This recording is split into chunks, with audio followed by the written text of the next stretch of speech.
Hi viewer, how are you? This is Mama Bureau. I get the right 44. I want to take this opportunity to welcome you to my channel. It's called Mama Bureau. Karibu sana. We are a placement agency in Nairobi. We deal with domestic workers and skilled labor. Today I want us to talk about it's the end of the year. 2021 is just about to close in a few days. Christmas is here, New Year is coming, it's beckoning, and it has been quite an year. 2021, it's an year that started with so many challenges because we had just come from a lockdown, and I remember last Christmas we spent it indoors, and there was cessation of movement. There were lockdowns, there were curfews. Remember, at that time by 7 p.m. everybody was in the house. You could not move from one county to the other, and many people were laid off work. At the beginning of this year, starting 2020, many people were not working, and it was so challenging. Families got broken due to COVID because it was the year of COVID. I want us to discuss a few challenges that as a placement agency we encountered during that year, the year 2021. It has been a year of challenges and also blessings. We've encountered both. That is what I want us to discuss. Our challenge number one, just like I said, it was lockdown. Oh, it was so quite challenging because we could not be able to deliver to our country, to our clients very well. Remember, this is a placement agency. We place domestic workers countrywide. So, and before we place a worker, she has to come to our office. She has to come in person. We take her details, that is including fingerprints for security purposes, because there are those bad people like this, those kidnappers and human traffickers and child traffickers who come posing as house helps. So we have to take details, we have to take precautions, safety precautions before we place somebody for work. Now there is COVID. Somebody is in Naivasha and there is lockdown. You cannot move from Nairobi to the other counties or from the other counties to Nairobi. And she needs work. And she even has her own transport. She's ready, very much willing to work because she has to provide for her family. And now there is lockdown. That person cannot come to our office. And also sometimes you find there's also another person there in Nanyuki, in Naivasha. You cannot do a direct, for us, one of our major policies at 50s, we don't do direct connections. Like you tell me, I'm in Naivasha, get me a client who is in Naivasha. No, you have to come to our office. Even if you go back to Naivasha, then we give you a client who is there. But you have to come to the office. Now, that was a big challenge. Some people were in Western Province. Others were in Ukambani provinces. Others were in the Mount Kenya region. And they really need to work. It was quite hectic, and there is cessation of movement. Another challenge is there were curfews. You cannot travel at night, and some of these places you have to travel at night because it is far to reach to Nairobi. But thank God, it reached a point. God gave us an opening because there were people who were still in Nairobi and they had been released from their duties.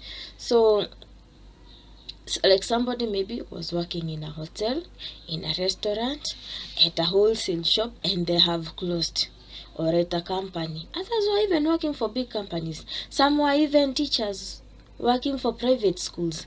They had been fired, so they came looking for jobs, and that person would tell me, get me a place where I can even teach children at home. Get me a family that they need somebody who can give tuition to their children, and I'll still work as a house help. Others came, they told me, I know how to cook very well, I've been working in a restaurant, I've been laid off, and I need a job. Then that way I would look for them families that they are looking for professional chefs, those ones are looking for professional housekeepers, and we found some. We thank God for that. Until later during the year where the First, the cessation of movement was lifted. And people could travel during the day, but at night they could not travel. So most of the girls would get stranded, because like a place where you have to come by bus for 8 hours or even 10 hours, you reach to town in the evening. I remember most of the girls would call me even at 9 at night, and I would wake up to go and pick them. Why? Because that person started traveling very early in the morning, and she has reached our office at night. So we also had to become very accommodating. Some time back, we used to charge accommodation for our hostel. That time we decided to stop charging, because this person is in desperate need and has come at desperate times. So we also had to adjust on that, so that all should flow well. There is also now, after there was the going back to work formula, cessation of movement was removed, the curfews were lifted, and now the children had to go back to school. Now the challenge laid there. Everybody wants a worker, and people they even fear coming to the city, because everybody was like, in the city, that is where COVID is in Nairobi. So these girls would tell them, come, there are openings, and then they would tell you, no, there is COVID in Nairobi, I'm not coming. That person is just so rigid. She's in Moi, she's in Matunda, she's in Kitale, and then she's like, no, I cannot come to Nairobi, I will contract coronavirus. It was also quite so challenging, because most of the employers thought that all the girls, everybody was like, I don't want somebody who will come to my house and contaminate my family. I have children. Have you done COVID test on her? And the COVID test was very expensive. Very expensive. It used to be 6,000. Other places it used to be up even to 10,000. So you find this person, she's telling you, I want somebody who is tested. And you know the testing we do is very short. You can get tested today and tomorrow you contract COVID.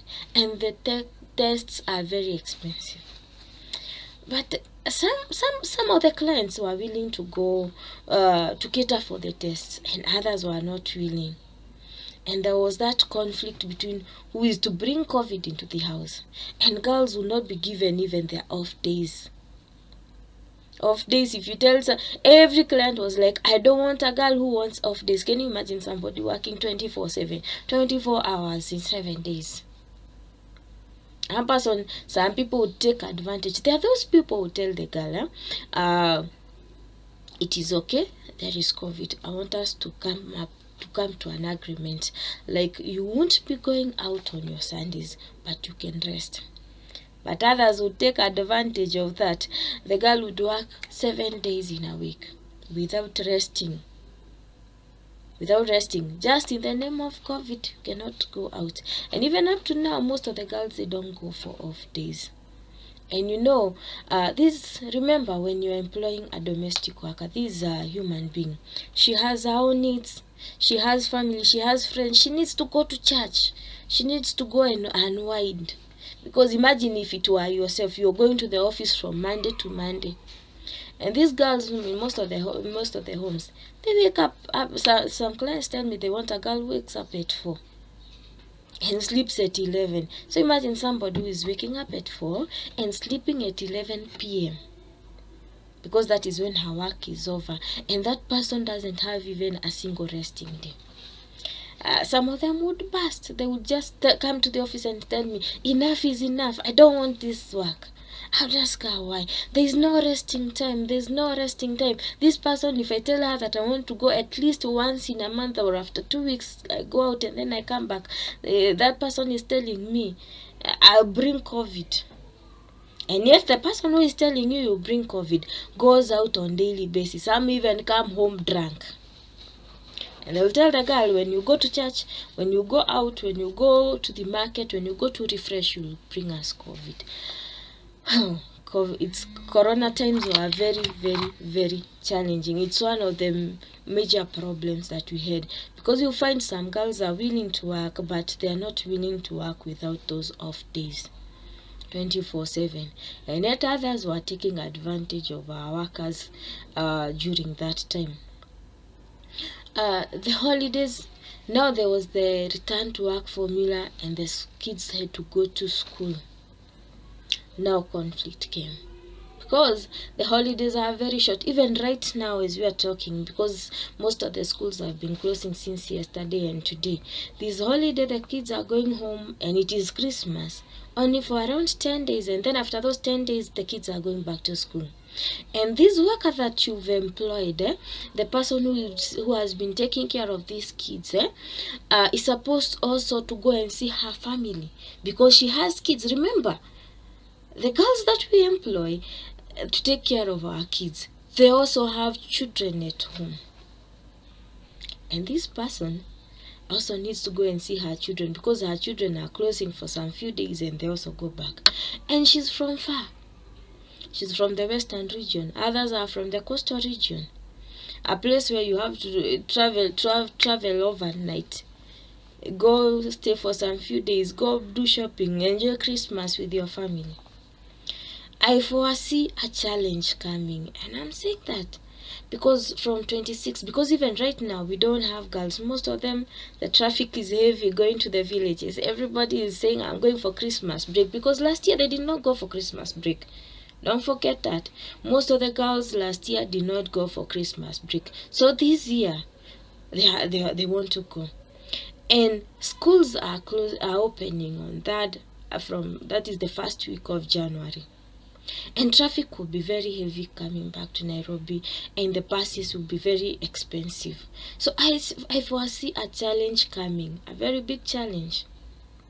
So I would advise bosses and employees, come up with a good agreement on returning to work formula come when schools are opening, because most of the parents will be stranded because you're supposed to go to work by around 3rd and the children are supposed to go back to school by around 3rd, and your girl is telling you she'll come after that because she has also to take her children back to school. What will happen? That boss is going to look for somebody else.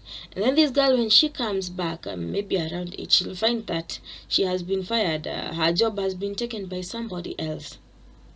So what I can advise people is, even if you're going for Christmas, go and enjoy for a short time. A few days, because at the end of the day you have a family to cater for at home, back at home. So you'll go waste your time, stay up to around 10th of January because the fares, the buses, there are no buses. You try to book a bus to come back to Nairobi, there are no buses. You'll find your job is gone. You'll go back to square one. And sometimes I say it's better the devil that you know than the angel you don't know. It's better your boss that you've been with than getting a new boss, because the new boss that you're going to get, you don't know how she's going to be treating you. Yeah, you don't know how she's going to be treating you when you start working for another family. If the family that you've been having, they've been treating you well, don't wait until New Year, don't wait until 1st and 2nd to come back to work. Enjoy your Christmas up to around 26th, 27th. Come back. And those who are not working, because there are people right now, they don't have a job, but they are saying, there's that mentality that I'll look for a job come New Year. No, don't look for a job come New Year. Right now you're not working, you don't have enough money. If you get enough money to bring you to Nairobi, because the bus is going to Western, let me use Western because it's the farthest point, Western Migori. You'll find they're charging around 3,000 going to that side, but coming back, they're coming back empty. You can even pay 500 to come to Nairobi, get a job, secure a job for yourself. You don't have to wait for all that time. You don't have to wait all those months. You don't have to wait all those days until now they start hiking the fares, because now that from 1st, 2nd and 3rd and up to 10th, buses will be fully booked. And even if you happen to get a bus, it will charge you 3,000 to come to Nairobi, 3,500, whereas you can pay cheaper than that if you just balance your time very well. You enjoy your Christmas, then come back, look for a job, come back to work. We also encountered a challenge of lazy girls, and girls would report to work and also refuse to work. But there are so many factors, not just laziness, that makes a girl to go to report to work. You go to an agency, you just look for a girl, then that girl reports to work. After 2 to 3 days, she tells you she wants to go home. She'll forge an excuse that her children have been sick, or her family is calling her back, or her husband has told her to go back, or an accident. She'll just forge up something because she doesn't want to work for you. There are so many contributing factors. It's two-way. Maybe salary, maybe the working terms, maybe she's just lazy, maybe you are not according to what she was expecting. She's found a family, but that's not what she was expecting. Or maybe you as an employer is not what you are expecting. What you got versus what you ordered. It's that's a conflict in the market. You'll find that you're looking for somebody educated, somebody who can work, somebody who has experience. She'll tell you she has all that, but when she comes ground, vitu vichenjanga. Ground mambo ni tofauti. That is one of the major reasons that makes people report to work and then they refuse to work. There are those low-paying clients. The challenge, because somebody tells me, I've been referred to you, Esther, you're going to hire me a nanny, you're going to get me a good nanny for my family. And then you'll start getting her details. You ask her, how old are your children? I have a 2-year-old, I have a 6 months baby, I have a 10 years, I have a 8 years baby. And then I have a known compound, I have 2 pets, I have a dog and a cat. And then you ask her, how much are you paying for your nanny or your house help? And then they'll tell you that I'm paying 6, I'm paying 5. That is so low paying. So getting a house help or a nanny for that family, it becomes quite challenging. Because she'll be saying, you have girls and you're refusing to give me a girl. You have workers and you're refusing. Yet, she doesn't want to adjust to the payments, to the modern payments. So it becomes quite challenging. It becomes a problem. It becomes a big problem because you cannot be able to deliver what she's looking for. And the problem is because she's paying low. And you cannot force somebody to pay what she doesn't want. And you cannot force a worker to take an amount that she doesn't want. She's not comfortable with. She'll tell you, nanitumia vibaya. So let's wait for section 2. It's coming. We're going for a break. Thank you.